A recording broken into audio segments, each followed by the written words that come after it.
Bienvenidos al Vermú de Nanociencia, una actividad del Festival 10 a la menos 9 que te acompañará durante 6 semanas para acercarte un poco más al mundo nano. El vídeo de hoy se enmarca dentro de la segunda semana del Vermú, dedicada a la nanotecnología y al medio ambiente. Juan Carlos González, investigador en el grupo Nanoiónica del Institut de Recerca en Energía de Cataluña, l'IREC, nos hablará de baterías bajo el título ¿Por qué necesitamos baterías muy pequeñas? Escucha la charla, dinos qué te parece o comparte tus dudas en los comentarios. Los resolveremos el próximo viernes 6 de mayo a las 12 del mediodía, en la mesa redonda semanal del Vermú con Juan Carlos y el resto de los ponentes de esta semana. Si quieres resolver tus dudas en directo, puedes unirte al link de Zoom que vamos a compartir en nuestras redes. ¿Quieres un Vermú? Tómatelo con Nanociencia. Hola a todos y todas, bienvenidos y bienvenidas a esta sesión del Vermú de Nanociencia. Y en esta charla vamos a hablar sobre baterías en general y en particular sobre baterías muy pequeñas. La primera pregunta que me gustaría responder o que discutiéramos un poco es ¿qué es una batería? La mayoría de nosotros y nosotras habremos experimentado con nuestras propias manos qué es una batería, una pila, y las hemos visto de un montón de formas, colores, diferentes tamaños, todo. En esta imagen podéis ver algunas de ellas y seguro que os son familiares. Pero ¿qué es bien una batería? Una batería es un dispositivo, estamos acostumbrados a tocarlo con nuestras propias manos, que este dispositivo genera energía eléctrica mediante un proceso electroquímico. Este proceso electroquímico transforma básicamente la energía de una reacción química en energía eléctrica. Es decir, de una reacción química conseguimos extraer electrones que nos generan una corriente que nos proporciona energía en nuestro dispositivo. ¿De acuerdo? Este es un esquema de qué es lo que está ocurriendo en la batería. Una batería, ahora lo veremos un poco más en detalle, tiene tres elementos principales: el cátodo, el electrolito y el ánodo.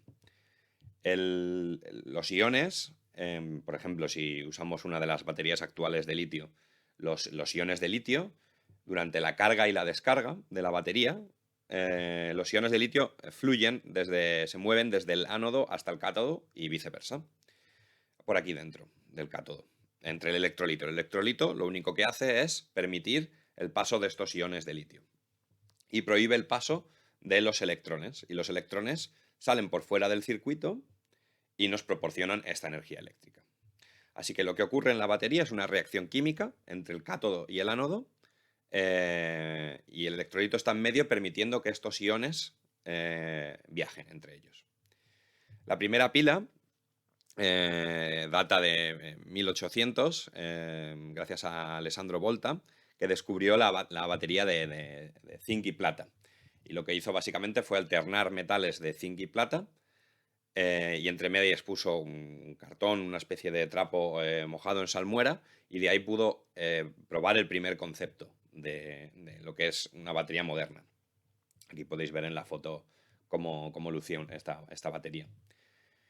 Y después de que Volta sentara las bases de la electroquímica, en aquella época no se conocía prácticamente nada a este respecto de la electricidad, empezaron a surgir diferentes químicas de las baterías, es decir, qué materiales, qué elementos formaban la batería. En torno a 1859, la batería de ácido plomo se descubrió, que proporcionó un voltaje de 2 voltios, y todavía estas pilas se siguen usando. Y después, más tarde, se descubrieron la pila de níquel-cadmio y la de níquel con metal de hidruro. Estas pilas son comunes y la mayoría de nosotros, aunque sin saberlo quizás, pero las usamos en muchos dispositivos. Y luego más tarde, en 1990, fue cuando se descubrió la batería de ion de litio. Este descubrimiento de la batería de ion de litio en los 90 fue reconocido con el Premio Nobel de Química en 2019 a John Goodenough, Stanley Whittingham y Akira Yoshino, que cada uno de ellos en diferentes formas contribuyó de manera fundamental a poner las primeras piedras de lo que es la tecnología de ion litio que usamos hoy en día. Y es básicamente esta misma química la que seguimos usando hoy. Ha mejorado mucho, pero es la que está más extendida. Y ahora lo que hacemos por ejemplo, nosotros en el laboratorio, nosotros trabajamos con las llamadas baterías de estado sólido, que serían una evolución de estas baterías de ion litio que hay ahora. Ahora lo discutiremos un poco más en detalle. Para haceros una idea de mejores eran las diferentes, la evolución con el tiempo que está aquí representada en la izquierda de la pantalla. Lo que está representado a la derecha es un gráfico en el que en el eje vertical está la energía volumétrica, es decir, cuánta energía cabe en un volumen determinado de la batería, y en el eje horizontal lo que se representa es cuánta energía cabe por peso. ¿De acuerdo? Es decir, que cuanto más arriba en el eje vertical, más pequeñas serán las baterías para una misma energía, y en el eje horizontal más ligeras serán. Y podemos ver que desde la evolución de las de ácido plomo, que son las que están más abajo a la izquierda, hemos ido aumentando mucho las capacidades de energía de nuestras baterías. Y las de ion de litio ahora son las más ligeras y las más pequeñas que hay en el mercado, digamos, y las baterías de estado sólido seguirán esta tendencia. ¿De acuerdo? Bien. ¿Cómo funciona una batería? Como os decía, tienen tres elementos fundamentales, que son el ánodo, el separador y el cátodo. La reacción química ocurre entre el cátodo y el ánodo, entre que los iones de litio, en este caso, fluyen gracias a este electrolito líquido en el que están inmersos los materiales. Es decir, el ion litio sale de una de las partículas del cátodo o del ánodo. El ion viaja a través de este líquido, a través del separador, y llega al elemento opuesto, al ánodo o al cátodo. El separador, su papel es básicamente evitar que haya un cortocircuito entre el ánodo y el cátodo, es decir, que no se toquen, básicamente. Y el electrolito líquido funciona como un conductor, es decir, es el encargado de llevar los iones de un sitio a otro. Ahora bien, este electrolito líquido, que es fundamental, tiene ciertos problemas. Ahora vemos. Pero para que veáis esta celda que está aquí esquematizada, al final en las baterías que consumimos nosotros están dentro de una manera, por ejemplo, hay diferentes tipos de baterías y su preparación es diferente, pero para que os hagáis una idea, estos materiales se laminan, se fabrican en láminas que después se enrollan en la forma determinada de la batería, ¿vale? Esto, por si alguna vez no habéis visto cómo es por dentro una batería, básicamente son una acumulación de estas pequeñas láminas. Lo que vemos aquí es, a la izquierda en el esquema, es una simple celda y el otro ya está llevado a mayor escala. Entre las desventajas que estos tienen, y que aún así no hay, estas desventajas han sido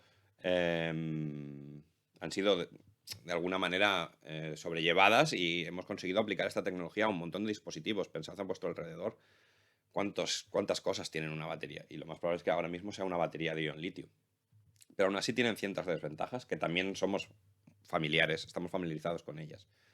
La principal es que en general no duran toda la vida del dispositivo. Esto lo experimentamos como completamente, y muchas veces nuestros teléfonos, por ejemplo, siguen siendo funcionales, pero de lo primero que nos empezamos a quejar es de la duración de la batería. Bien, eventualmente la cambiamos, todo mejor, le damos mucho uso, la batería tiene una vida más finita normalmente que el dispositivo. Luego, depende dónde esté esa batería, puede ser un sitio muy difícil de cambiar esa batería. Por ejemplo, imaginaos sensores en túneles del metro o en infraestructuras un poco más complejas, donde es muy difícil hacer el cambio de batería cuando ésta se acaba. Y esto puede ser incluso en el cuerpo humano. Nosotros podemos tener implantes que requieran que haya una batería. Y queremos que esta batería dure lo más posible porque no nos gustaría que nos abrieran para sacar la batería, cambiarla, etcétera. Y como decía, además, el electrolito, el líquido que hace de conductor dentro de la batería, es inflamable. Normalmente todo está muy bien sellado y muy controlado, pero es inflamable. Esto es un hecho.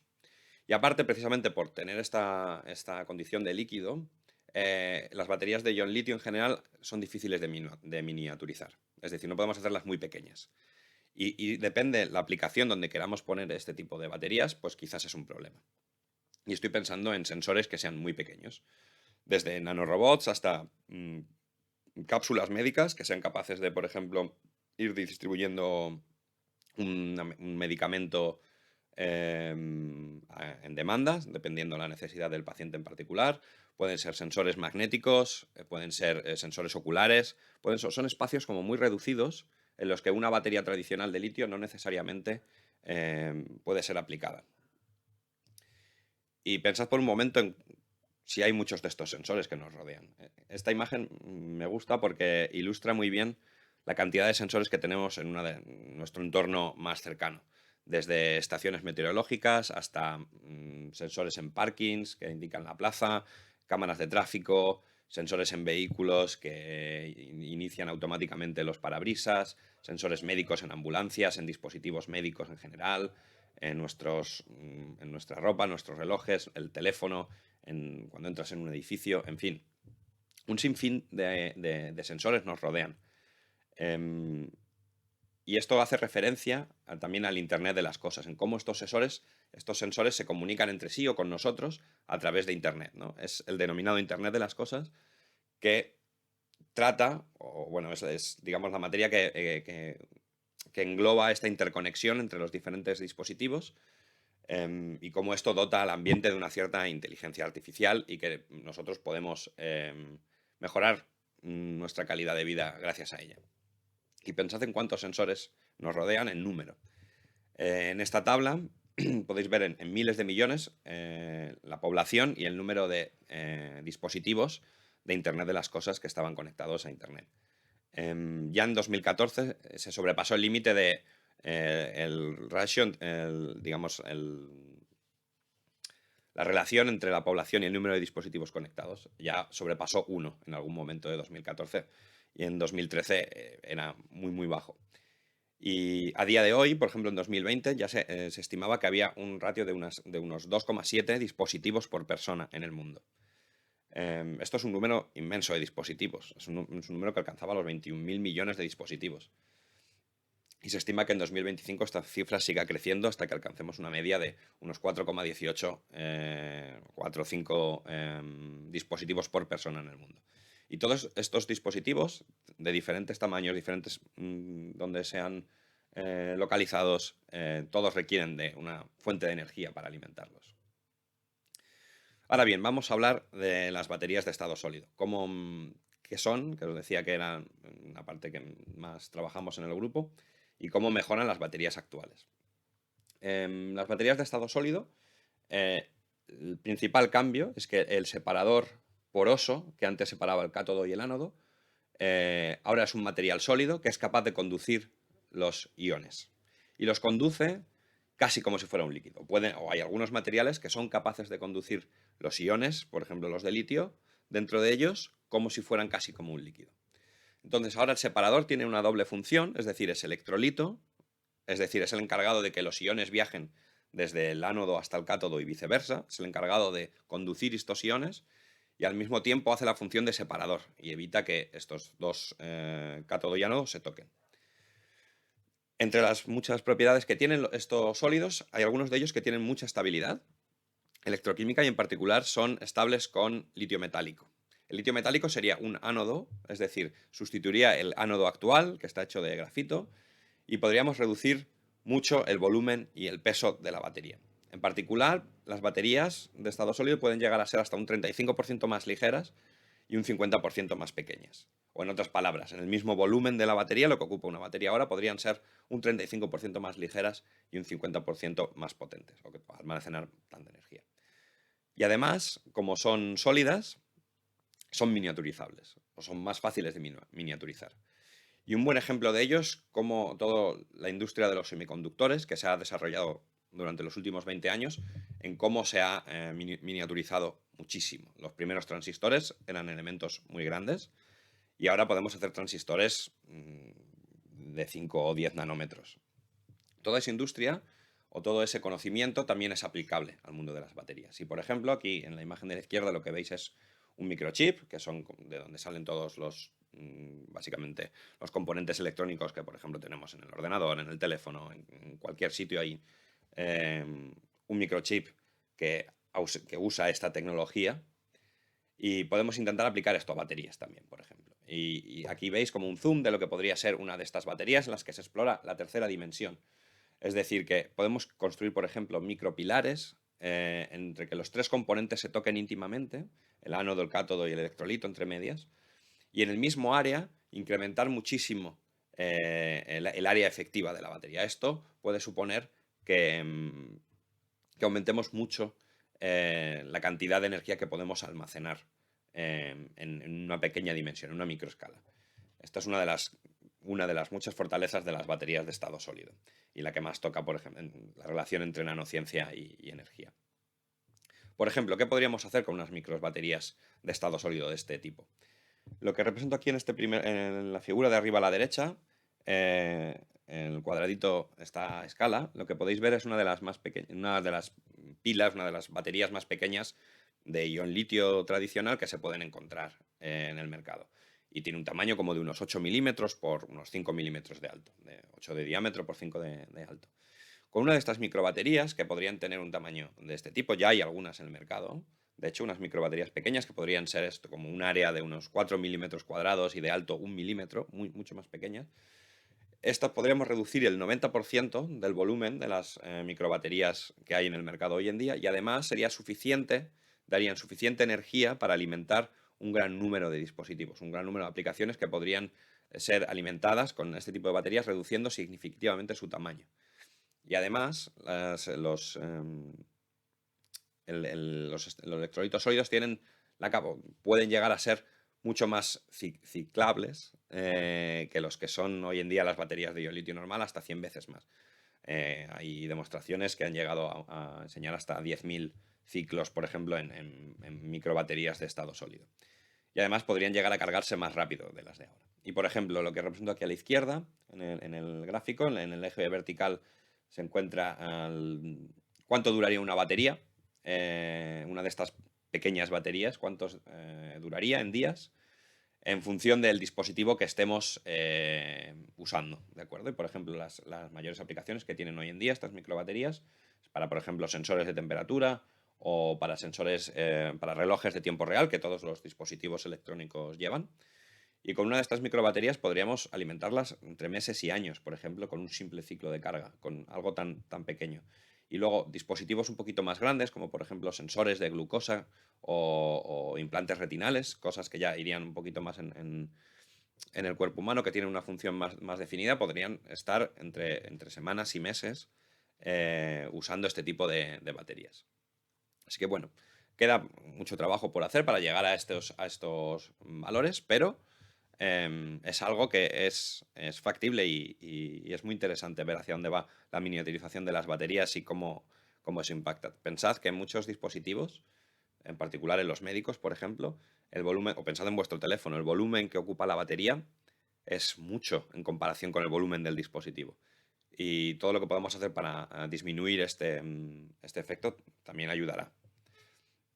Por último, quería enseñaros un par de cosas de lo que hacemos en nuestro grupo, en IREC, en el Instituto Catalán de Investigación en Energía. Y una parte que me toca más de cerca a mí es la preparación de estas microbaterías mediante una técnica llamada depósito por láser pulsado. Y en ella lo que hacemos es que pues, somos capaces de crecer nanómetro a nanómetro de este material, capa a capa, en una cámara de vacío, como esta que veis en la imagen, y mediante el láser pulsado lo que hacemos es evaporar los átomos constituyentes, así por decirlo de una manera simple, los átomos del material que queremos y se evaporan y átomo a átomo, nanómetro a nanómetro, vamos construyendo las capas. Y esta imagen que veis aquí de la derecha, esto es como la sección vertical de una de nuestras microbaterías en las que podéis identificar los tres elementos que tenemos, el ánodo, el cátodo en la parte superior, el electrolito y el ánodo, ¿de acuerdo? Y también hay otra parte del grupo que trabaja en la impresión. También trabajamos en la impresión de baterías 3D. Para ello usamos impresoras de materiales cerámicos y somos capaces de controlar los diferentes elementos de la batería con una posición adecuada, con toda la potencia del diseño 3D que puede tener las baterías, tanto también en lo que comentaba de explorar la tercera dimensión para aumentar la capacidad de las baterías, como en la customización del producto final. Por último, también quería comentar o mencionar a esta científica que ha tenido un gran impacto en la historia de la energía, en particular de las baterías, Esther Sanz Tecucci. Es científica estadounidense y en los años 80 inventó una batería que aún se usa a día de hoy, una evolución de esa batería aún se usa a día de hoy, y que revolucionó los desfibriladores cardíacos implantables. En aquella época se instalaban estos desfibriladores cardíacos y la batería no duraba más de un año. Es decir, que el paciente cada año tenía que pasar por quirófano para tener el reemplazo de la batería. Y ella inventó una batería de litio con un cátodo de óxido de vanadio y plata que duraba 5 años, en el mismo tamaño que de la que se usaba. Y también implantable y demás. Las de hoy en día ahora duran un poquito más, 10 años, son evoluciones de la que ella inventó, pero ella supuso un cambio increíble en el sector médico. Además, esta científica es, si no recuerdo mal, es la mujer que más patentes tiene en Estados Unidos. Es una persona que ha hecho muchísimo por la ciencia. Os recomiendo que la busquéis. Y para terminar, ahora sí que sí, 3 pequeños datos. Para, por ejemplo, cuando os digan que las baterías no han evolucionado nada y que siguen igual a que hace 20 años, el primer teléfono móvil que veis aquí en la imagen es este cacharro de 1987 o algo así. La batería podía durar 20 minutos durante una conversación. Y si no tocabas el teléfono duraba apenas una hora y media. Y mirad aquí abajo, la batería es hasta aquí, podéis ver todo el volumen que ocupa. Así que bueno, las baterías han cambiado bastante y nos permiten hacer muchas más cosas. Y los teléfonos de ahora también necesitan mucha más energía, así que sí que han evolucionado. También comentar que la mayor amenaza para vuestras baterías es la exposición a temperaturas extremas. Esto hace que los materiales se degraden muchísimo, así que intentad no exponer, por ejemplo, vuestros teléfonos o ningún aparato electrónico que contenga una batería en general a temperaturas muy altas o a temperaturas muy bajas. No le va a ayudar. Y por último, todavía no hemos inventado la batería que dure para siempre. Hay energías renovables, por supuesto, pero una batería en sí acaba al final, los materiales dentro de ella se acaban degradando, tanto por el paso del tiempo como por su uso. Y bueno, es muy importante entonces, sobre todo ahora que estamos en unos años en los que vamos a ver cómo crece el número de baterías eléctricas asombrosamente, particularmente por los vehículos, es importante que seamos capaces de generar una industria de reciclaje de toda esta cadena de valor de las baterías. Y nada, aquí os dejo la lista de referencias, podéis parar el vídeo y echarle un ojo, podéis contactarme y os facilitaré lo que necesitéis. Y agradecer a los organizadores del Bermú de Nanociencia, que es una idea estupenda, y agradecer tanto a mi grupo como a las agencias de financiación que financian mi investigación, y invitaros a que visitéis la página web del grupo y del instituto y que si tenéis cualquier pregunta me contactéis. Muchas gracias.